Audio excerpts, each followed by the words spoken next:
Saludos cordiales, amigas y amigos. Una sociedad tiene el derecho de saber la verdad de todos los sucesos que hayan afectado al bienestar colectivo y al encontrarla, la sociedad debe esperar que los responsables reciban las sanciones que las leyes permiten. El 24 de mayo de 1981, el presidente Jaime Roldós murió junto a su esposa Marta y a su comitiva, una vez que el avión presidencial se impactó en el cerro Huayrapungo, al sur del país. Ese hecho dejó enormes dudas y muchas veces se habló de magnicidio. El joven presidente Roldós fue el primero elegido democráticamente tras años de dictaduras. Fue el depositario del deseo de cambio de los ecuatorianos y en medio de una América Latina azotada por gobiernos dictatoriales, promovió la Carta de Conducta que privilegia los derechos humanos sobre cualquier derecho. La muerte de Roldós produjo frustración a muchos ecuatorianos, pero sobre todo a sus pequeños hijos. El último de ellos, Santiago Roldós Bucaram, vivió esa tragedia cuando tenía 10 años de edad. Ahora, frisando los 40, escribe regularmente en una revista, dirige teatro y polemiza con un modelo de sociedad que no comparte. Él está aquí para contarnos su historia de vida. Bienvenido, Santiago. Gracias. Un gusto tenerte aquí. Y quiero preguntarte, 30 años después, tú y tus hermanas, ¿qué sienten al no tener clara la circunstancia de cómo murió tu padre y tu madre? Es complicado porque se mezclan muchas cosas, ¿no? Se mezcla en el ámbito de lo más personal, privado, y se mezcla en el ámbito del ciudadano. Para nosotros eso fue digamos, un suceso que obviamente marcó hasta ahora, que marca hasta ahora nuestra vida. Es decir, para nosotros siento que fue una especie de interrupción, o sea, digamos, interrupción violenta, abrupta, terrible, catastrófica, de un desarrollo, de un proceso, ¿no? Es decir, yo lo he sintetizado digamos, no solamente murieron ellos, sino que después de esa terrible muerte también nosotros perdimos a la mitad de nuestra familia, la familia de mi madre, desgraciadamente embarcada en un proyecto que nosotros juzgamos como muy equivocado, muy al revés de lo que hubiera podido ser una práctica y un ideal política de parte de ellos tomando dos, ¿no? La buena imagen de tu padre también, de paso, ¿no? Claro, pero digamos, por eso digo que es complicado hablar de esto de manera lo más sintético posible, porque yo lo he resumido en esta crueldad del privilegio de la lucha por el poder por encima de los afectos, ¿no? O sea, para nosotros todo está demasiado atravesado, demasiado entreverado. Ha sido una historia de pérdidas constantes, de fracturas constantes. Y recién ahora siento yo que soy padre, que tengo mi hijo. Tu hijo Emiliano. Mi hijo Emiliano. Digamos, estoy pudiendo asumir cosas que, digamos, están ahí suspendidas. Una de ellas, por supuesto, digamos, la demanda más que justa y necesaria al Estado ecuatoriano del esclarecimiento de las circunstancias en que, digamos, cualquier ciudadano, pero en este caso el presidente de la República, la primera dama, llamada así entonces, su compañera, bueno, su esposa, pero para mí es más importante decir su compañera, y toda esa comitiva presidencial. Nosotros sentimos, mis hermanas y yo, y bueno, mucha gente, pero digamos, mis hermanas y yo sentimos que, digamos, si la democracia ecuatoriana, o sea, el actual proceso democrático que se inicia con la elección de mi padre como presidente de la República, digamos, se inaugura de este modo, o sea, es decir, esto tiene, digamos, esta falta de claridad tiene mucho que ver con la corrupción, ¿no? Es decir, y con el desmadre de la justicia, es decir, su primer magistrado, su primer personero público, es decir, muere en estas circunstancias. Y probablemente con agendas ocultas. Pero vamos a hablar de eso también a lo largo de este programa. Y quisiera, antes de nada, Santiago, mostrarte aquí un perfil de tu vida, ¿no? Este es un video producido por Nina Romero. Perfil de mi vida que han tenido muchos programas por hacer. Nina es fantástica. Yo no tengo fotos, o sea, aparte de las fracturas estas, que no tengo fotos. Bueno, pero ya vas a ver cómo está esto y allí tenemos agenda para charlar.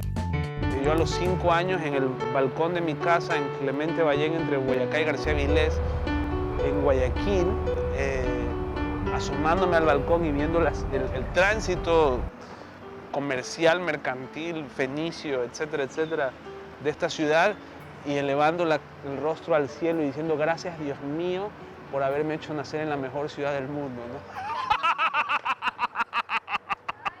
Yo estaba convencido de que vivía en el mejor de los mundos posibles, ¿no? Me imagino que debo haber sido muy feliz, pero yo me sentía en el mejor lugar del mundo, o sea, no tenía dudas al respecto.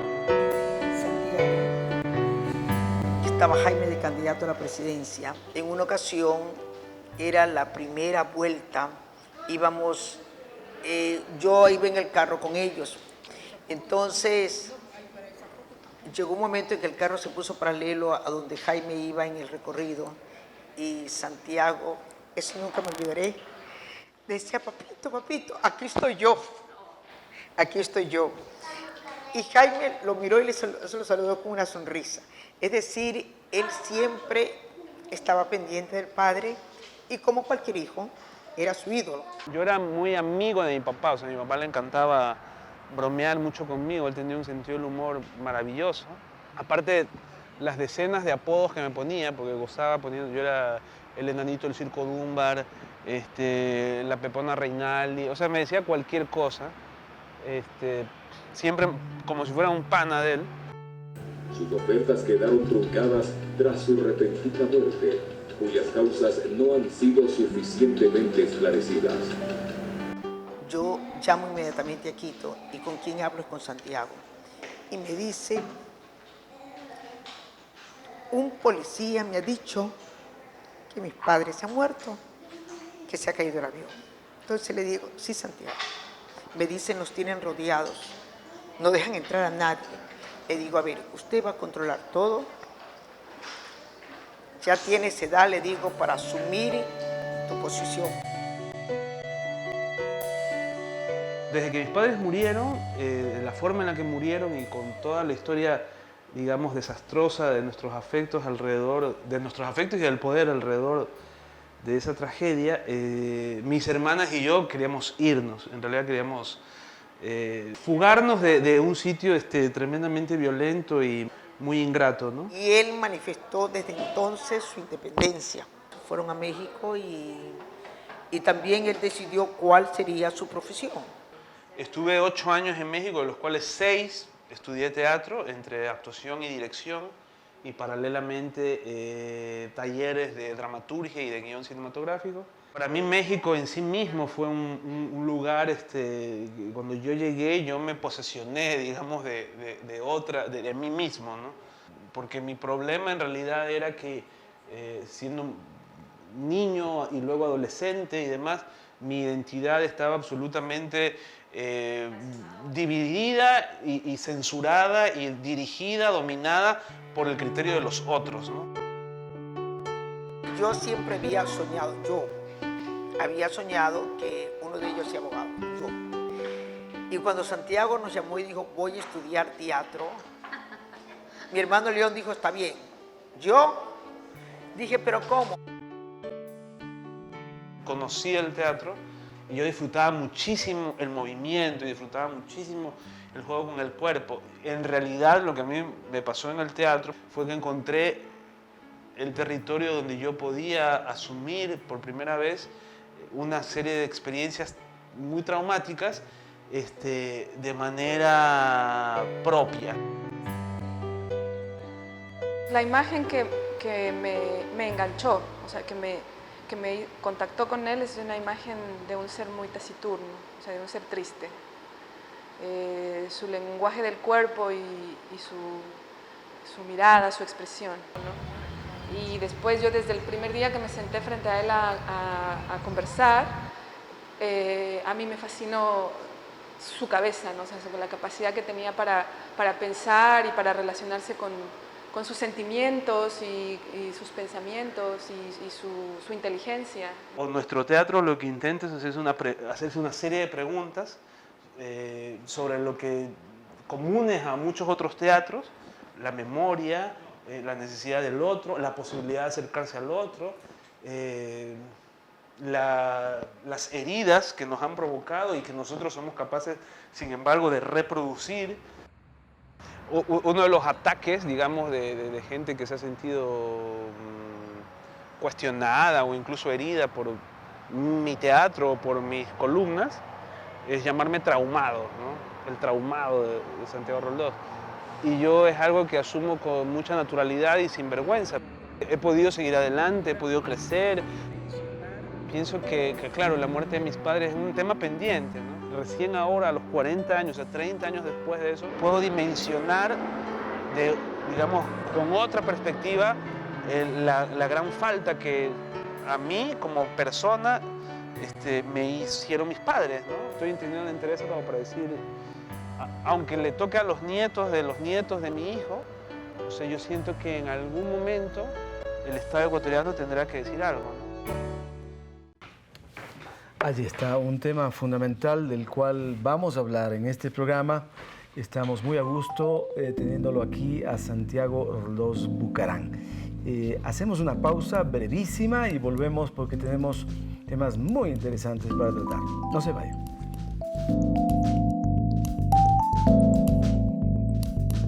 Santiago Roldós se estrenó como director en Barcelona con la obra de teatro La Edad de la Ciruela, de autoría de Arístides Vargas. Con esta obra, ganó el premio a Mejor Espectáculo y un galardón del público en la 4ª Muestra de Teatro de Barcelona.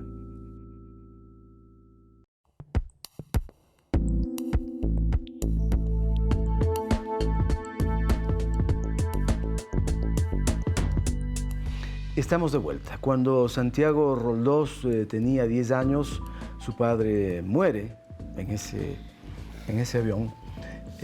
Pero ¿qué ocurría antes de aquello? ¿Cómo era la relación tuya con la política, con tu padre, con tu madre, que estaban tan activos? Bueno, para mí la campaña propiamente, porque yo viví, digamos, todo el hecho de la participación electoral en esa campaña, tenía 7, 8 años, desde los 6 prácticamente. Sí, cuando tengo una memoria era un juego, o sea, era una especie de carnaval constante, no sé, yo estar en la esquina bueno, no en la esquina, sino abajo de la casa, nosotros vivíamos en pleno Ballén, entre Guayacá y García Vilés, centro babilónico de la ciudad de Guayaquil, es decir, a las 7 de la noche, con una caravana lista para salir, rodeado de banderas rojinegras del CFP de entonces, con música, todo. Y con Asad Bucarán a la cabeza. Digamos, había ahí ya Asad Bucarán no estaba tan a la cabeza. Ya no estaba. Claro, ahí había problemas, desde el principio hubo problemas. Pero en todo caso, más que la cabeza, lo importante era la masa, ¿no? O sea, la concentración de fuerzas populares es un nombre extraordinario porque significa eso, ¿no? Es decir, una concentración de masa que era, o sea, yo el recuerdo que tengo de eso es más increíble que un concierto de YouTube, o sea, es decir, una cosa con la música a todo volumen. ¿Y tu padre muy animado con todo eso? ¿O cómo tomaba él la campaña? ¿Con calma? Yo creo que mi padre era un hombre tremendamente sereno, un hombre tremendamente equilibrado. Es decir, la imagen que tengo de él es de un tipo muy juguetón, pero muy dueño de sus emociones, ¿no? Con una gran compañera al lado. Por supuesto, es decir, mi mamá era...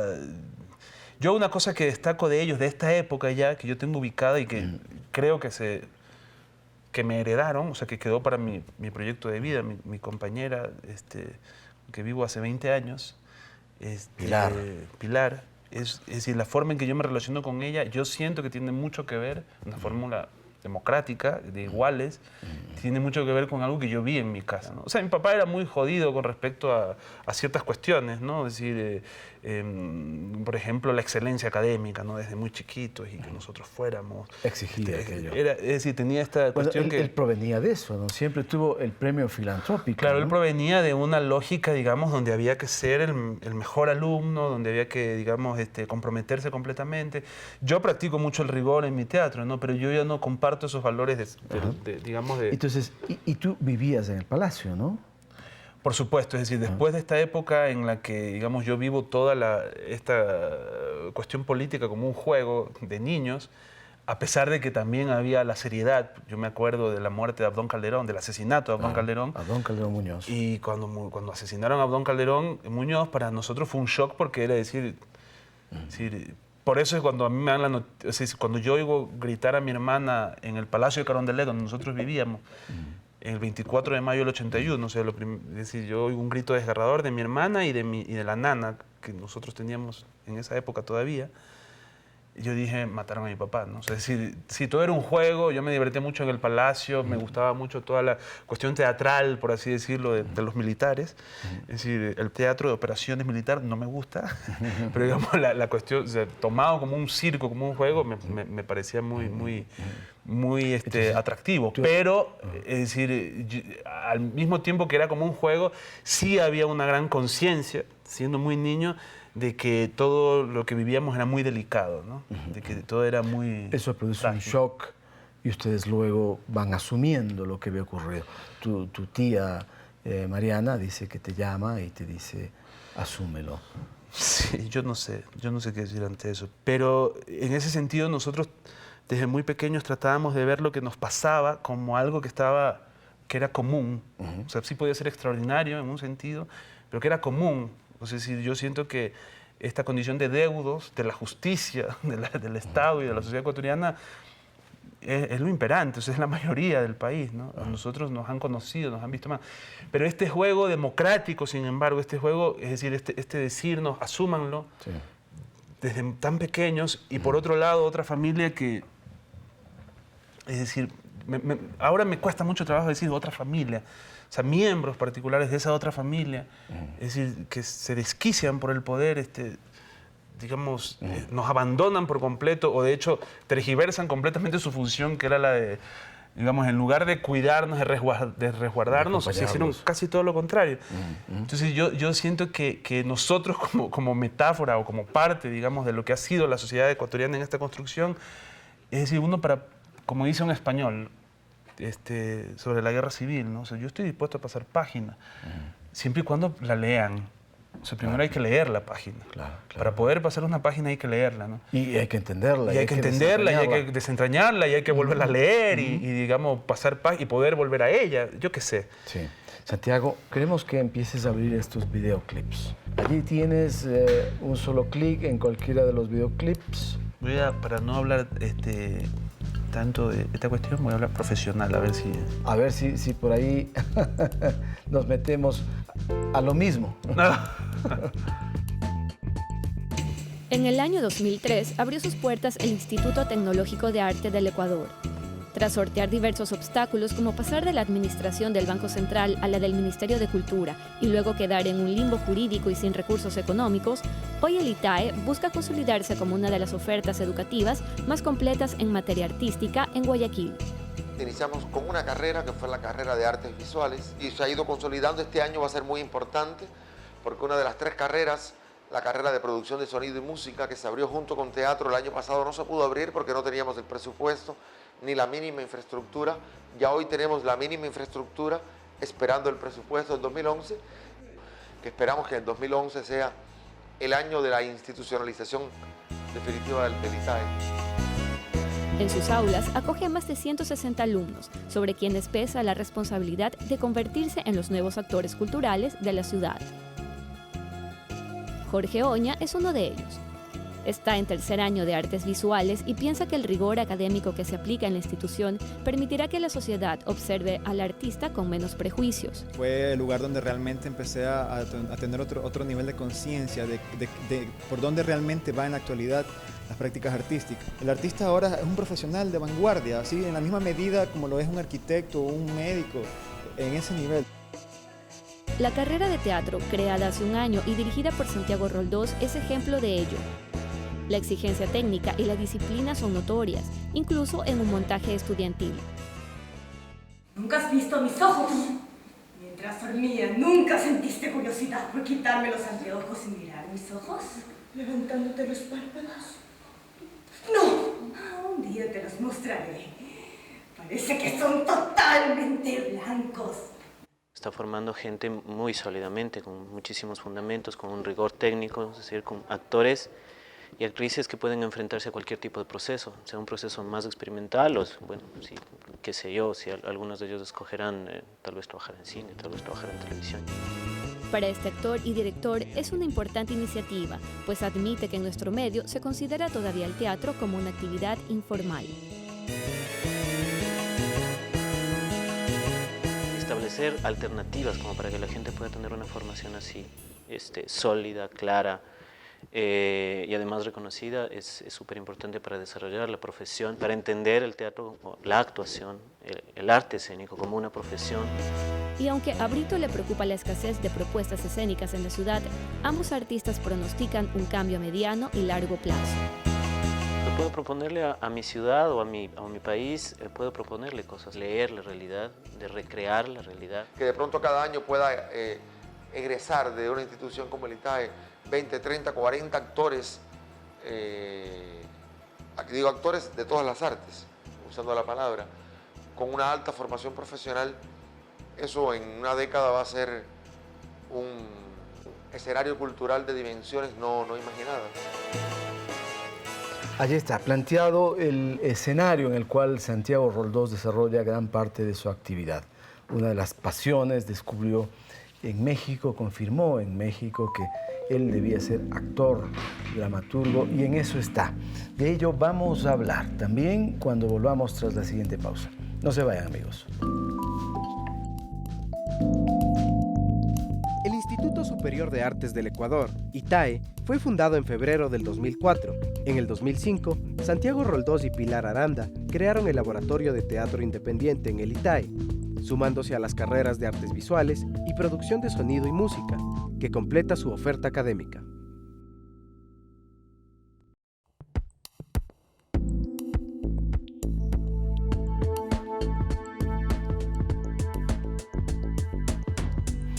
El teatro apasiona a Santiago Roldós. No sé si lo propio ocurría con tus padres. ¿Tenían ellos algún vínculo con lo teatral, con lo dramático, con lo musical? Bueno, ellos eran políticos, ¿no? Entonces ya tenían un gran escenario también. Claro, quiero decir, mi papá, entre sus famas, o entre sus cosas que se mencionaban mucho, me acuerdo, era esta cuestión de los concursos de oratoria que solía ganar, ¿no? Claro. Es decir, de alguna manera está vinculado. Pero no solamente desde el punto de vista formal o aparente, ¿no? Sino que yo pienso que cuando hablan de teatro político, por ejemplo, yo pienso que es una tautología, o sea, que es como una redundancia, ¿no? Sí, sí. Entonces, no es posible que el teatro no sea político. Y, tal vez lo que podría decir es que el teatro es otra forma de política. Tal vez ahí estoy hablando desde una subjetividad muy grande, porque a mí cuando me dicen, ¿y usted qué? O sea, hay gente que dice, ¿por qué no sé política? Otra gente me dice, pero usted con todo lo que tenía y no quiso ser político, qué bacán, qué genial, porque en este país cualquiera, no sé qué, y usted que tenía todo. Y yo digo, yo hago política, yo hago teatro. Claro, claro. Es decir, lo que pasa es que es otra forma, ¿no? No es un teatro militante como el que planteaba Bertolt Brecht. Es decir, lo que pasa es que el teatro militante que planteaba Bertolt Brecht, es decir, uno milita en el teatro. Es decir, Brecht nunca se afilió al Partido Comunista Alemán. Pero estuvo absolutamente... Le escribió poemas a Stalin claro, como quien queda bien con el Ministerio de Cultura, pero no creía. Es decir, por alguna razón muy obvia, cuando Brecht le toca exiliarse, no se va a la Unión Soviética, se va a los Estados Unidos, se va a Escandinavia, se va a cualquier lugar. Claro. Y más bien, ya igual cuando la Alemania democrática se inicia, dice, toma la decisión entre, digamos, Alemania democrática y Alemania federal. Dice, bueno, opta, ¿no? Pero Brecht no fue un hombre particularmente feliz en Alemania Democrática tampoco. O sea, quiere decir que yo soy muy seguidor de la obra de Brecht. Como dice Heiner Müller, la mejor forma, el mejor homenaje a Brecht es traicionarlo, ¿no? Es decir, o más bien, hacer Brecht sin cuestionarlo es traición, ¿no? O como dice mi amigo Aristides Vargas, si me vas a violar como autor, hazme un hijo, ¿no? O sea, si me vas a traicionar, solamente en el campo de la dramaturgia, de la creación aceptamos eso. Y ese teatro político, esas propuestas que tú también las haces, aunque admites no tener una militancia ni un propósito político partidista específico, pero sin embargo tienes una expresión política. ¿Cuánto cala en el público guayaquileño? Mucho. Es decir, lo que pasa es que el teatro que nosotros hacemos, que es un teatro que todavía está en búsqueda de, es un teatro que, digamos, es político, digamos, ahora se utiliza el término micropolítico o biopolítica, ¿no? Digamos, es político en un sentido no electoral, no como la gente entiende. Claro. O sea, no se trata acerca de esa de... forma tan decadente de entender la política. Exacto, o tan reducida, ¿no? Es decir, porque para nosotros una relación de pareja es una relación política, ¿no? Es decir, una paternidad. O sea, yo con mi hijo, que, digamos, si hubiese becas para ser padre, es mi profesión. O sea, yo quisiera dedicarme enteramente a esa relación. Entonces, quiere decir que el público se engancha a nuestras obras, es un público joven. En Guayaquil hay una gran necesidad y nosotros tenemos una gran afluencia de público cuando nos presentamos.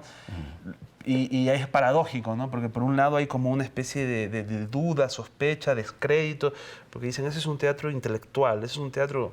nosotros queremos ir al teatro a olvidarnos, ¿no? Y luego resulta que la gente llega a nuestras obras y se muere de risa, ¿no? Ya vimos lo que hace el ITAE y hay muy buenos grupos, sin duda, en Guayaquil. ¿Lo que está pasando? Una corriente que crece, que se fortalece. Pienso que es una corriente que está en su estado, digamos, de génesis, ¿no? O sea, para mí el ITAE es una cosa muy complicada porque nosotros, a raíz justamente de los estudios de la dramaturgia de Brecht, de Müller, de dramaturgias, digamos, de la disidencia, dramaturgia en contra del imperio, por así decirlo, de todo lo que impera, tomamos la decisión de regresar a Ecuador. No, justamente, y Guayaquil, o sea, justamente ahí, ¿no? Pero nuestro proyecto era hacer una casa del teatro, era una cuestión de nuestro grupo. Nos encontramos con que estaba esta escuela que ya llevaba 2 años, nosotros llevamos el 2004, 2005, y esta escuela nos sedujo, nos enamoró, nos convenció, nos engañó, como se pueda decir, y llevamos embarcados 5 años en ella, ¿no? Y es complicado porque, digamos, digamos, en ese lugar donde ha habido tan poca tradición formativa, donde ha habido tan poca producción, digamos, de este tipo de poéticas, de teatralidades, yo decía, bueno, claro, tal vez nosotros seamos una especie de los precursores, pero entonces nos toca sacrificar muchísimo, ¿no? O sea, muchísimo tiempo. Es decir, como directivo del ITAE, o sea, yo he pasado 5 años batallando con sucesivas burocracias infumables, ¿no? En vez de estar creando, en vez de estar experimentando, ¿no? Correcto. Me están pidiendo que procures abrir también otro videoclip. Tienes allí otras opciones. Me llama la atención este de Suma. Suma. Sí, ¿sí? No sé qué es Suma. ¿Sí? Bueno, veamos de qué se trata. A Santiago Roldós se lo conoce como comunicador, actor y dramaturgo. Controversial desde su columna de revista Vistazo, en la que critica ferozmente el conservadurismo en la sociedad ecuatoriana. Mientras en el teatro busca una propuesta reflexiva para esa misma sociedad. Pero más allá de lo público, familiares y amigos recuerdan aspectos más íntimos de su vida.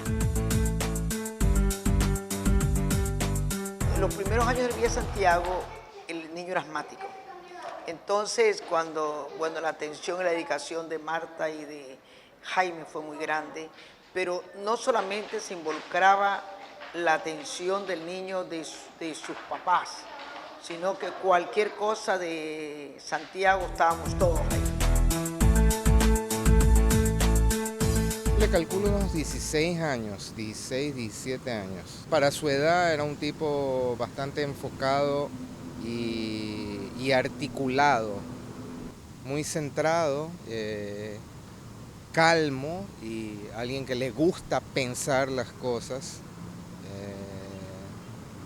Y sin embargo, al haberse decidido por la carrera teatral, con un espacio también para la espontaneidad y para la expresividad. Santiago como político, a Santiago la política la resume en su forma de ser. Santiago es político, aunque él dice que no, Santiago la resume, la siente, la tiene, y es algo por tradición familiar. Verlo a él como un padre, como padre es hermoso. O sea, creo que a mí me conmueve muchísimo. o sea, verlos a los dos. Santiago se ha quedado con Emiliano muchas veces, una semana completa.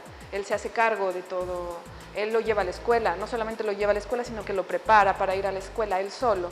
Unas noches él lee el cuento, otras yo. Es un padre a todo dar. Un padre a todo dar, dice Pilar, pero también un padre a quien Pilar lo considera triste. ¿Tú te consideras triste? Bueno, siempre me han dicho ojos de perro triste, ¿no? Y sí, yo creo que lo que pasa es que a mí me gusta mucho reírme, pero como dice la obra esta que están haciendo los alumnos del ITAE, nada hay tan divertido como la desgracia, ¿no? Es decir, la comedia es tragedia más distancia, ¿no? Esa es la ecuación de la tragedia. Entonces sí soy triste, pero también soy muy alegre. Muy bien, vamos a una pausa de nuevo. Amigas y amigos, volvemos en esta charla muy interesante con Santiago Roldós Bocarán. Ya estamos aquí, no se vayan.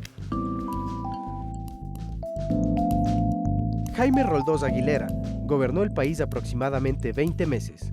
Algunas de sus decisiones más representativas fueron reducir a 40 horas la jornada semanal del trabajo o duplicar el salario mínimo vital.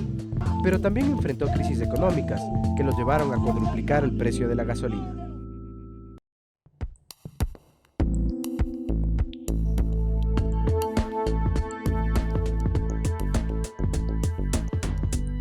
Es Santiago Roldós quien nos acompaña en este programa y le invito enseguida que abramos cualquiera de los videos que están pendientes. Ya viste Suma, ¿no? Sí, Suma.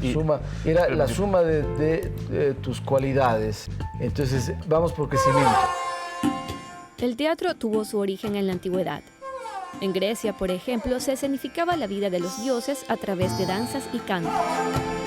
Más tarde, en Roma, este constituyó una forma de diversión. Así, el arte escénico tuvo su desarrollo a lo largo de la historia. Yo he estado esperando esta oportunidad por años.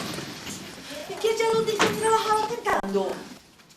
Actualmente, en Ecuador, su crecimiento se evidencia a través de distintos festivales y en el trabajo continuo de agrupaciones nacionales. Aunque para muchos el camino en el teatro sigue siendo cuesta arriba, en gran medida por la falta de presupuesto, para Juan Cova, director del grupo guayaquileño Aragua, esto no debe convertirse en un pretexto. El mantenerse como grupo es una tarea muy difícil, no es tan fácil. Nosotros en este caso tenemos el apoyo de la Universidad de Guayaquil, que es lo que nos ha permitido llegar hasta donde estamos ahorita. Entonces creemos que es importante el apoyo que se pueda dar por parte del Estado, pero que eso no ha significado, ni significa que entonces nos sentemos a llorar mientras no nos apoyen.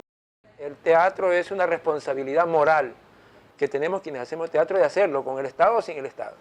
Por eso, desde una pequeña sala propia que remodelan junto a la casona universitaria, estudian continuamente cómo abrir espacios y experimentar con nuevos lenguajes teatrales. El crear un público es importante. En esta sala creemos que es un reto también para nosotros el crear un público con propuestas que nosotros creemos que son necesarias de que el público las pueda ver. Un tipo de propuestas con un carácter de experimentación, de indagación, de rigor. El Muégano Teatro, creado hace 10 años por Santiago Roldós, tiene una propuesta similar. Pilar Aranda, actriz mexicana y esposa de Roldós, lo define como un teatro contracorriente. El trabajo artístico en el teatro es imposible que lo hagas de manera cómoda, es decir, si no hay una confrontación contigo, con el otro, con lo que piensas, con lo que haces, con lo que dices. A mí me resulta muy difícil trabajar con las cosas que ya están dichas, que ya el público sabe, que yo ya sé. Hace 7 años, Aragua encontró en el Guasmo Sur de Guayaquil un terreno fértil donde sembrar el gusto por el arte escénico. El Festival Popular de Teatro en Tepola es una cita que se espera con entusiasmo en esa zona de la ciudad.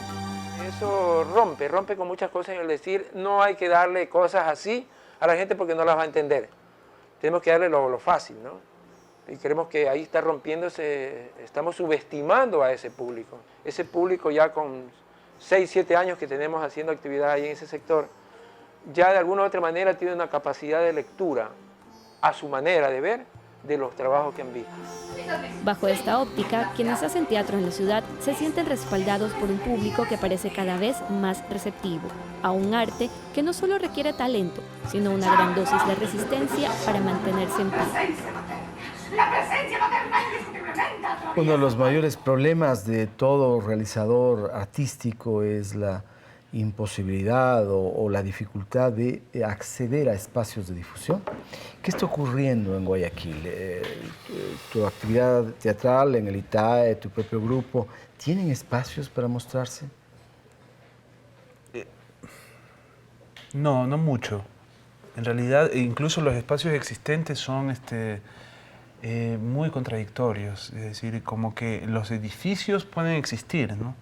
Pero no es una cuestión de edificios. Es decir, yo creo que, por otro lado, siendo esa la realidad, como decía Juan, nuestro compañero, amigo de Aragua, es decir, en realidad para hacer teatro, nosotros hemos estado en el Muégano, empezamos estudiando a un dramaturgo cubano, dramaturgo y director que de alguna manera refundó el teatro en Cuba en los 80. Ese tipo hacía teatro en su casa, ¿no? Ajá. Es decir, puede parecer poco serio, pero cuando uno tiene criterios muy establecidos, ¿no? Pero yo creo que esta cuestión de los espacios hay que ganárselos, hay que crearlos, ¿no? Es decir, no existen, es decir, los medios de comunicación, por ejemplo, también hay una valoración en sí mismo del arte y de la cultura que es como algo, digamos, extra, de adorno, algo de sobra. Sí, sí, sí. Entonces, de relleno muchas veces. Claro, entonces la gente, es decir, no son bien tratadas estas secciones. Yo alguna vez describía a las personas que trabajaban en las redacciones culturales de los periódicos como digamos, como el síndrome de la mujer maltratada, ¿no?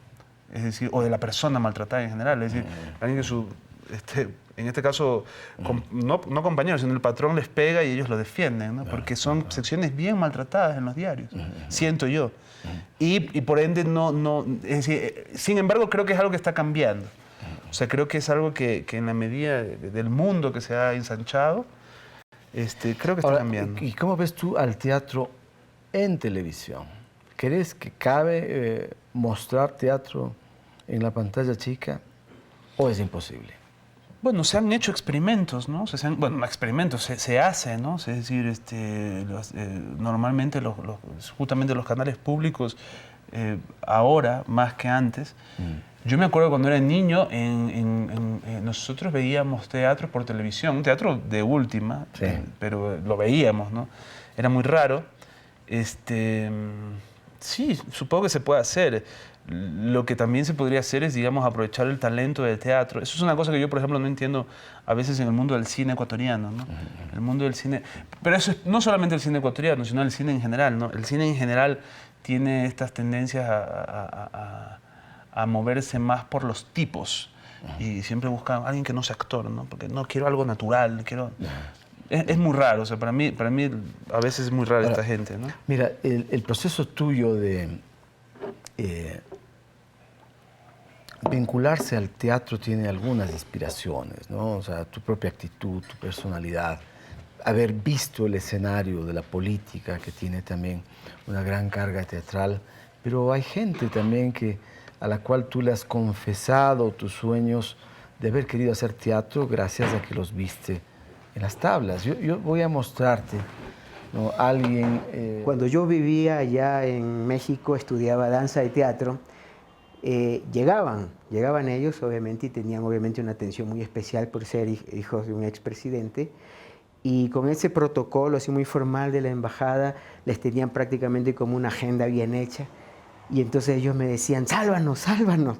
Entonces nos escapamos sin que la embajada supiera, y nos íbamos a lugares a pasear, a los cafés, a hacer otras cosas que de repente la formalidad de la embajada no lo permitía.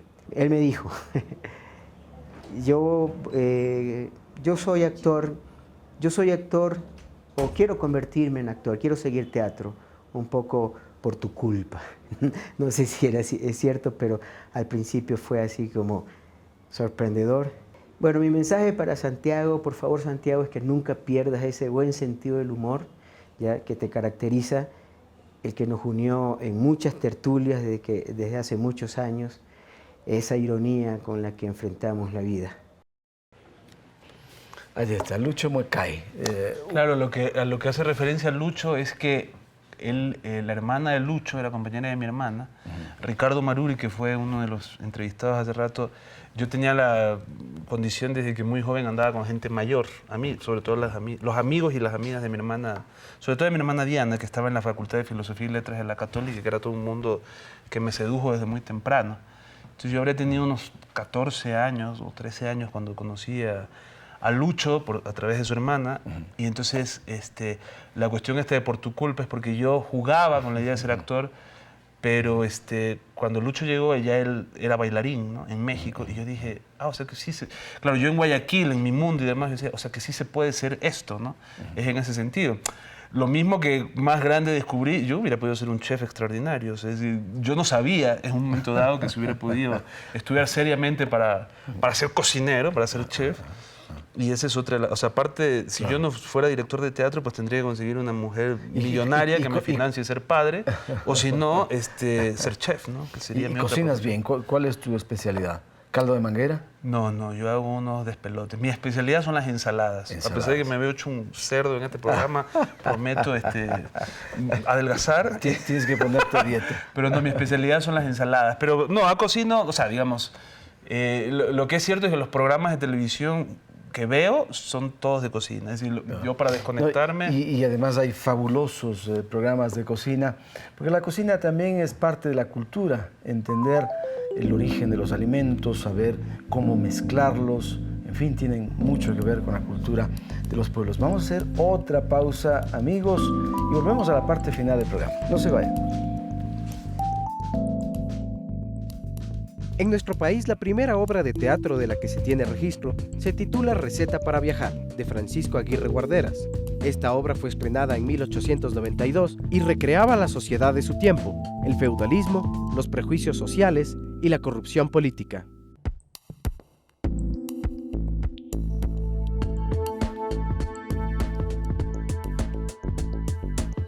Estamos ya en la parte final de este programa con Santiago Roldós y te invito a que rápidamente abramos lo último que nos quedaba, que es pendiente, ¿no? Esta patria es una patria donde... Roldós muere y, digamos, su discurso, su propuesta queda en el olvido, siendo el presidente con el cual el país retorna a la democracia. Es un presidente que tenía un discurso que le pretendía dar una clara identidad, un claro sentido, una clara orientación a nuestra democracia, a nuestro sistema democrático. A mí me parece que ese es un hecho que marcó a nuestra generación, que marcó al país.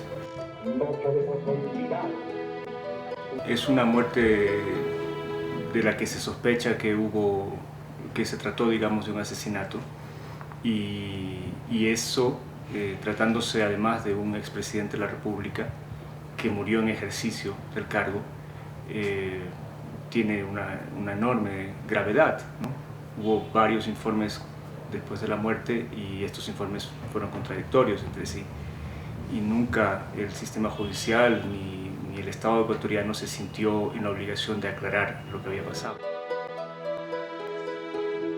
El documental es en parte periodístico y en parte es una reflexión, digamos, sobre el legado y sobre la memoria de Roldós, que es un tema que no se agota en el documental que estoy haciendo, naturalmente, ni en las obras que se han hecho ya sobre el mismo.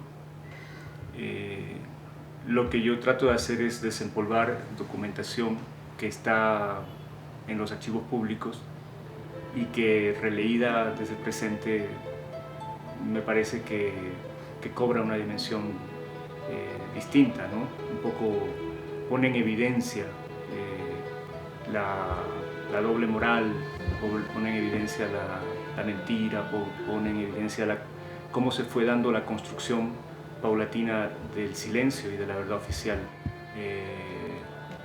Me parece que es un tema que está pendiente de resolver para nosotros, para nuestra sociedad. Un tema que está pendiente para el país, no solo para la familia Roldós, pero hay que barajar una serie de hipótesis, una serie de posibilidades. Ahora que estamos viviendo una época en el mundo entero de la desclasificación de documentos, Hay una circunstancia importante, aquella investigación que hace la policía de Zúrich. Exacto. En 1982 y concluyen que los motores estuvieron apagados. ¿Cómo entender? Las turbinas. Las turbinas estuvieron apagadas. ¿Cómo entender esta situación desde la búsqueda de la propia familia? Es decir, digamos, para poder entender eso, nosotros decidimos convocar a un amigo que además admiramos por su trabajo, que es Manolo. Nosotros articulamos una fundación que se llama Jaime Roldós Aguilera, básicamente para poder tener una entidad que produjera, digamos, este producto en primera instancia como una pieza inicial para empezar a hablar del tema, ¿no? Porque como dice Manolo, para desempolvar, es decir, todas estas cuestiones que cuando uno ve los videos de la época, digamos, quiero decir, los archivos de video de las respuestas de los responsables militares ante el informe de la policía de Zúrich, por ejemplo, es alucinante. O sea, eso tendría que pasarse una vez a la semana en la escuela. ¿Cuáles son las respuestas que más destacas? Son unas evasiones absolutas, son unas construcciones de la verdad oficial, pero que caen por su propio peso, ¿no? Mi hermana Marta, al respecto de otra cuestión, antes del informe de la policía de Zúrich, que es el primer informe de la Comisión del Congreso, presidida por Otto Rosemena Gómez, ella sostiene, creo que con mucha inteligencia, que Otto Rosemena es decir, es muy formal en la impotencia, digamos, pero logra con esta formalidad, digamos, dejar sentado en ese informe que esa comisión no investigó nada. O sea, Marta dice, Otto Rosemena hizo un buen trabajo en el sentido de legarnos un documento donde las contradicciones se ven por sí mismas, ¿no? ¿Ustedes tienen en cuenta aquella otra versión que se dice que los militares peruanos pudieron haber sido parte de este complot, dado que Ecuador venía de una guerra, aquella famosa? A nosotros nos resulta muy complicado, es decir, públicamente, digamos, hacer de detectives privados. O sea, quiero decir, es muy difícil para nosotros. Esto es en parte lo que nosotros lo tenemos como una cuita muy grave hacia el PRE, ¿no? Hacia el mal llamado Partido Roldosista, porque en la faramalla de conquistar el poder, digamos, en la alaraca, en el haber hecho clientelismo con una tragedia nacional y estar blandiendo la causa de la muerte de Roldós y de Marta Bucaram, no sé qué, ellos banalizaron mucho el tema.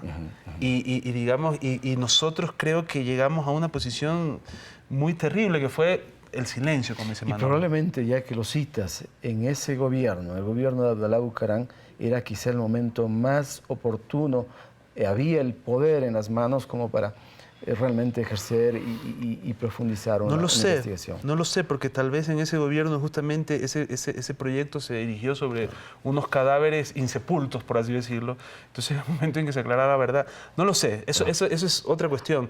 Lo que quiero decir es que yo digo, citando a mi tío León en este caso, es decir, la investigación sobre la muerte de mis padres y su comitiva tiene el récord mundial de investigaciones de accidentes aéreos. Es decir, en una semana se cerró el tema y esto no es posible en ningún caso. Si nosotros, es decir, yo creo que lo veremos en el documental, además vemos la figura, es decir, vemos a mi padre y a su gobierno en el contexto latinoamericano y en el contexto mundial y ubicamos el discurso político de mi padre, digamos, con todo en contra, es decir, rodeado de enemigos, literalmente, es decir, y que además al interior del país, digamos, rompiendo una agenda, porque el relevo democrático se hizo desde los militares en el momento en que dijeron, bueno, que gane la derecha, que gane Sixto Durán Ballén.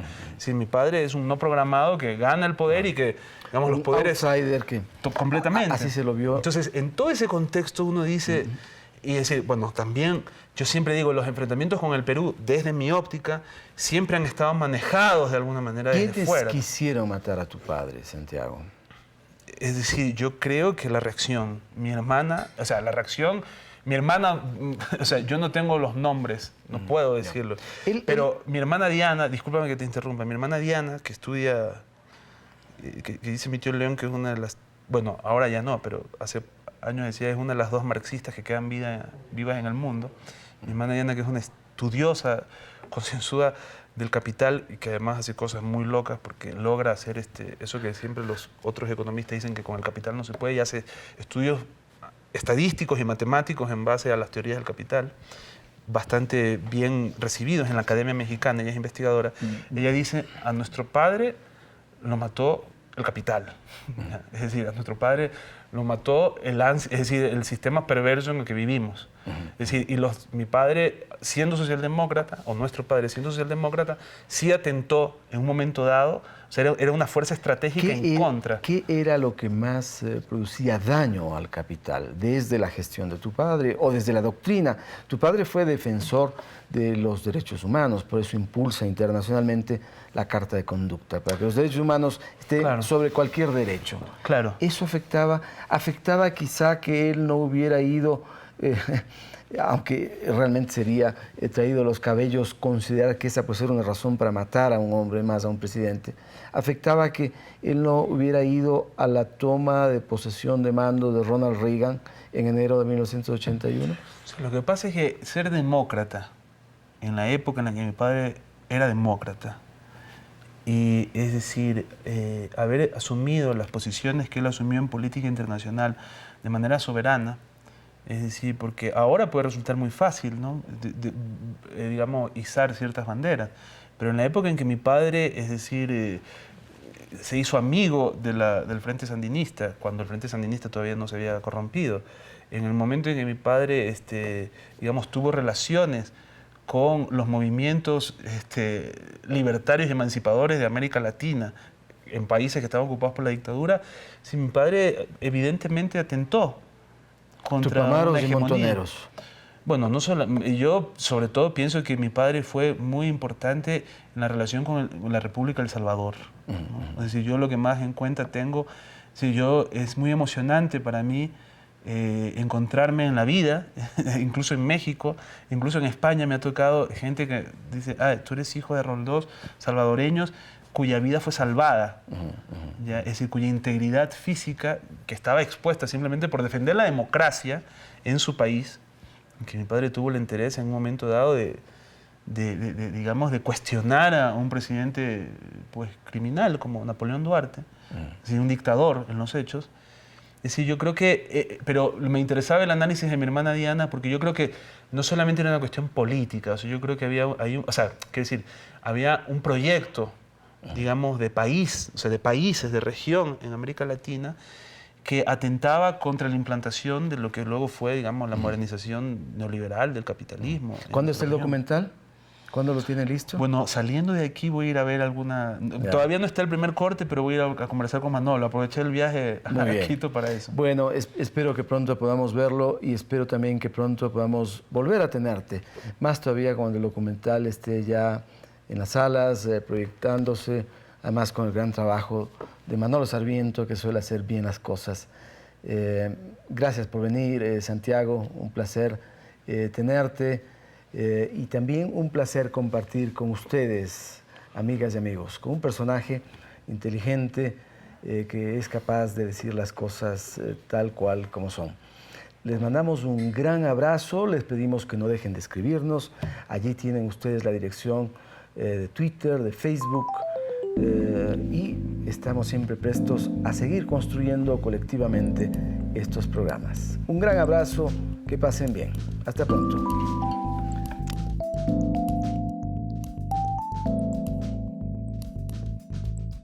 Hola, me encanta su programa, es como muy acogedor y aparte interesante, no pierde esa magia. No hay nada como lo nuestro, felicidades y mucho éxito. María Sol Recalde.